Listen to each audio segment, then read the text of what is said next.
오늘 읽을 시집은 박준의 당신의 이름을 지어다가 며칠은 먹었다 입니다.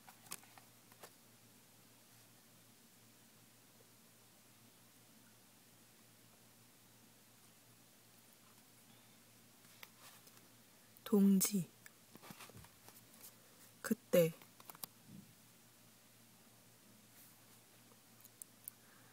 작은 냄비에 2개의 라면을 끓여야 했던 일을 연락이나 가는 길아 불러도 좋았을 때, 동짓날 아침 미안한 마음에 난 귀신도 아닌데 팥죽이 싫더라 하거나 라면 국물의 간이 비슷하게 맞는다는 것은 서로 피 속의 염분이 비슷하다는 뜻이야 라는 말이나 해야 했을 때, 혹은 당신이 뱃속에 거지가 들어앉아 있나 봐 하고 말해올 때, 뱃속에 거지가 들어앉아 있어서 출출하고 춥고 더럽다가 금세 더부룩해질 때, 밥상을 밀어두고 그대로 누워 당신에게 이것저것 물을 것도 많았을 때, 그러다 배가 아프고 손이 저리고 얼굴이 창백해질 때, 어린 당신이 서랍에서 바늘을 꺼낼 때, 등을 두드리고 팔을 쓰다듬고 귓불을 꼬집을 때,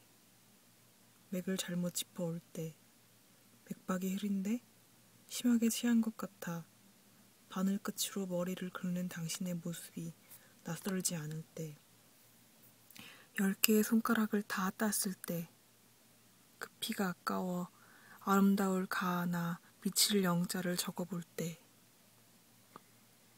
당신을 인천으로 내보내고 누웠던 그 자리에 그대로 누웠을 때, 손으로 손을 주무를 때, 눈을 꼭 감을 때, 눈을 꼭 감아서 나는 꿈도 보일 때, 새봄이 온 꿈속 들판에도 당신의 긴 머리카락이 군데군데 떨어져 있을 때.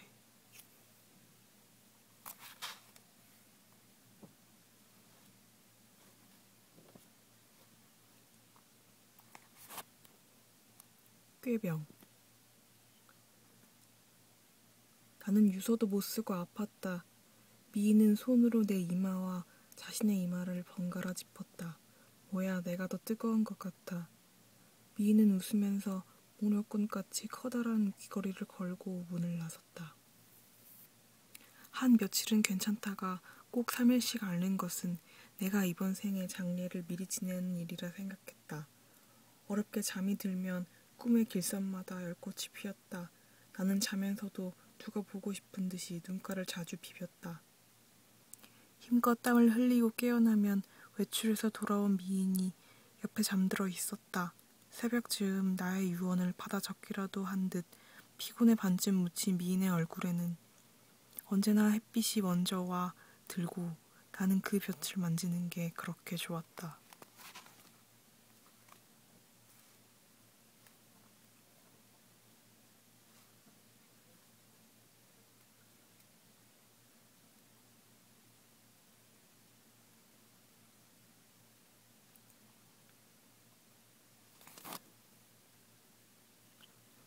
나의 사이는 너와 같았으면 한다. 창문들은 이미 밤을 넘어선 부분이 있다. 잠결이 아니더라도 나는 너와 사인이 같았으면 한다. 이곳에서 당신의 새벽을 출모하는 방식은 2번 다시 새벽과 마주하지 않거나 그 마주침을 어떻게 그만두어야 할까 고민하다 잠이 드는 것.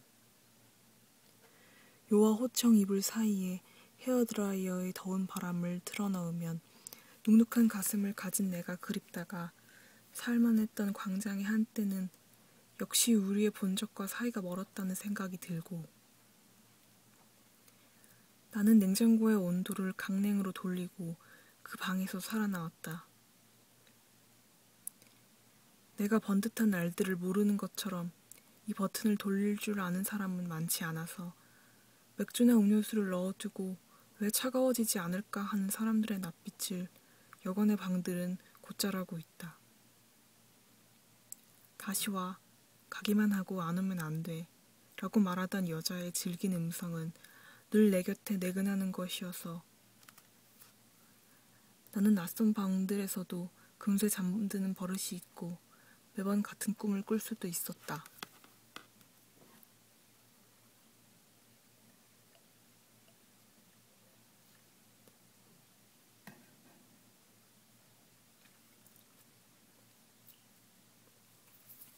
광장. 빛 하나 들여다보내는 창이면 좋았다. 우리는 같이 살아야 같이 죽을 수도 있다는 간단한 사실을 잘 알고 있던 시절에 만났다.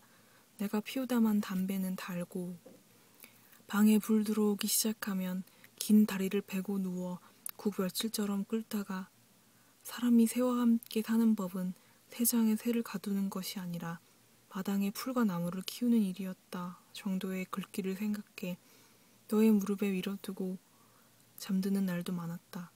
이불은 개지도 않고 미안한 표정으로 마주 앉아 지난 꿈 얘기를 하던 어느 아침에는 옥상에 널어놓은 흰 빨래들이 밤새 별빛을 먹어 노랗게 말랐다.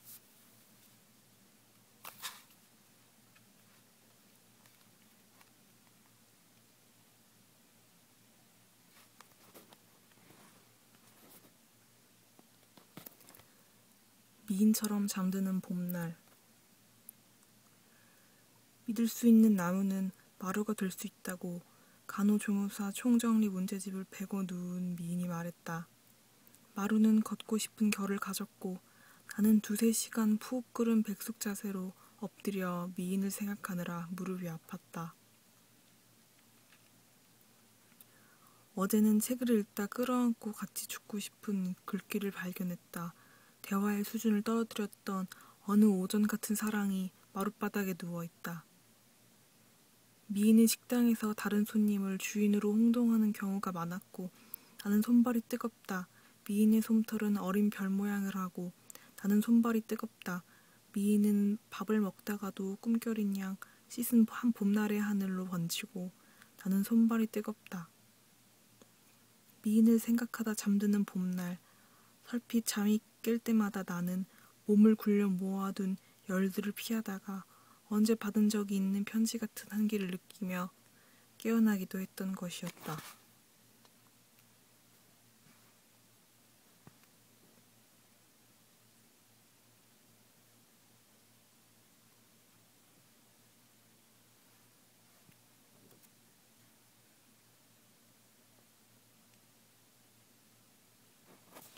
환절기. 나는 통영에 가서야 뱃사람들은 바닷길을 외울 때 앞이 아니라 배가 지나온 뒤의 광경을 기억한다는 사실, 그리고 당신의 무릎이 아주 차갑다는 사실을 새로 알게 되었다. 비린 것을 먹지 못하는 당신 손을 잡고 시장을 세 바퀴나 돌다 보면 살만해지는 삶을 견디지 못하는 내 습관이나 황도를 백도라고 말하는 당신의 착각도 조금 누그러들었다. 우리는 매번 끝을 보고서야 서로의 편을 들어주었고 끝물 가을들은 가난을 위로하는 법을 알고 있었다. 입술부터 팔꿈치까지 과즙을 뚝뚝 흘리며 물복숭아를 먹는 당신. 나는 그 충동 같은 장면을 넘기면서 우리가 같이 보낸 절기들을 줄줄 외워보았다.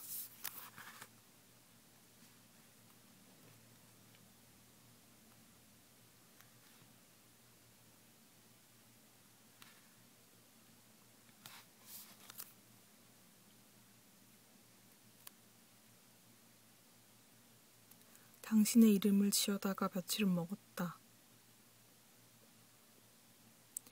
이상한 뜻이 없는 나의 생기는 간결할 수 있다. 오늘 저녁부터 바람이 차가워진다거나 내일은 비가 올 거라 말해주는 사람들을 새로 사귀어야 했다. 얼굴 한 번 본 적 없는 이의 자서전을 쓰는 일은 그리 어렵지 않았지만 익숙한 문장들이 손목을 잡고 내 일기로 되어가는 것은 어쩌지 못했다. 찬비는 자란 무리끼를 더 자라게 하고 얻어입은 외투의 색을 흰 속옷에 묻히기도 했다. 라고 그 사람의 자서전에 쓰고 나서 아픈 내가 당신의 이름을 지어다가 며칠은 먹었다는 문장을 내 일기에 이어 적었다. 우리는 그러지 못했지만 모든 글의 만남은 언제나 아름다워야 한다는 마음이었다.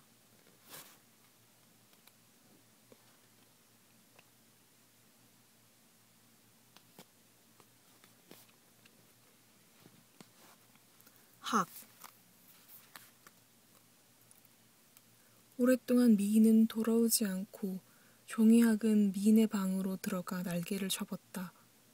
미인을 좋아했던 남자들은 왜 하나같이 안경을 쓰고 있지 않을까 궁금했지만 아무것도 적지 않은 종이를 접는 사람은 없을 거라 믿으며 미인의 방으로 몰래 들어가 유리관 속에 종이학들을 펴기 시작했다. 접힌 고개를 들고 다친 어깨를 열고 깨진 얼굴을 곧게 하고 부러진 다리를 펴고 민자로 내려 접힌 날개를 세웠다. 학종이가 새로 열어 보인 금에서 7번쯤 넘어져 8번쯤 울고 싶었지만 몸에 피를 데우는 것이 아니라 피를 차갑게 식히는 것이 새들의 내암법이라는 생각을 하다 말고 보일러 공기구멍을 조금 닫고 미인의 속옷들을 개어두고 안개다 거친 강을 춥지 않게 건너는 물의 월동 같은 것들도 생각해보고 잘 펴진 학종이를 다시 학으로 접어 창밖으로 날려보내고 언제라도 미인의 방문을 열면 날씨가 꼭 지금 같을 거라는 것을 알고 있다. 숨을 한번 크게 들이쉬고 방문을 열면 슬프지 않은 표정을 한 미인이 흰 무릎을 곧게 펴 보이고 훨훨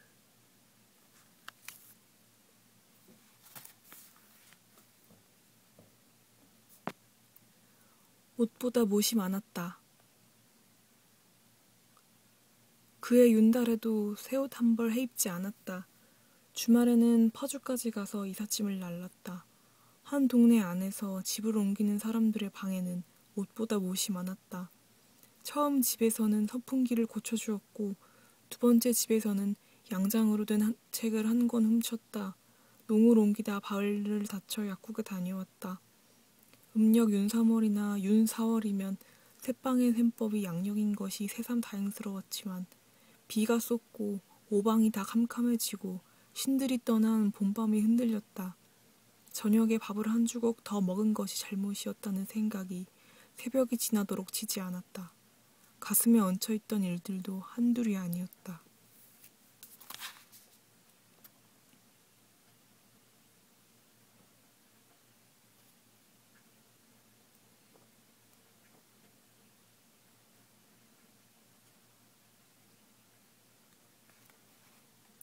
마음 한철.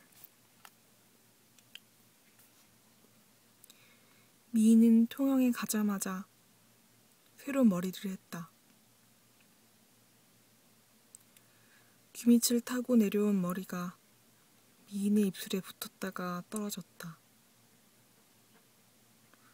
내색은 안 했지만 나는 오랜만에 동백을 보았고 미인은 처음 동백을 보는 것 같았다. 우리 여기서 한 1년 살다 갈까? 절벽에서 바다를 보던 미인의 말을 나는 여기가 동양의 나폴리래 하는 싱거운 말로 받아냈다. 불어오는 바람이 미인의 맑은 눈을 시리게 했다. 통영의 절벽은 산의 영정과 많이 닮아 있었다. 미인이 절벽 쪽으로 한 발 더 나아가며 내 손을 꼭 잡았고 나는 한 발 뒤로 물러서며 미인의 손을 꼭 잡았다. 한철 머무는 마음에게 서로의 전부를 쥐어주던 때가 우리에게도 있었다.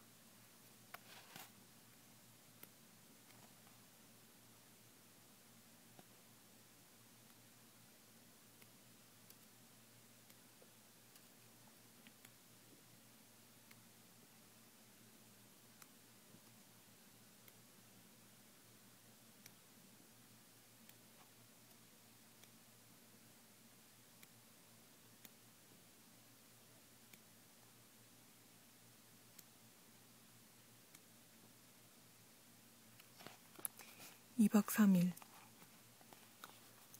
한 2, 3일 기대어 있기에는 슬픈 일들이 제일이었다.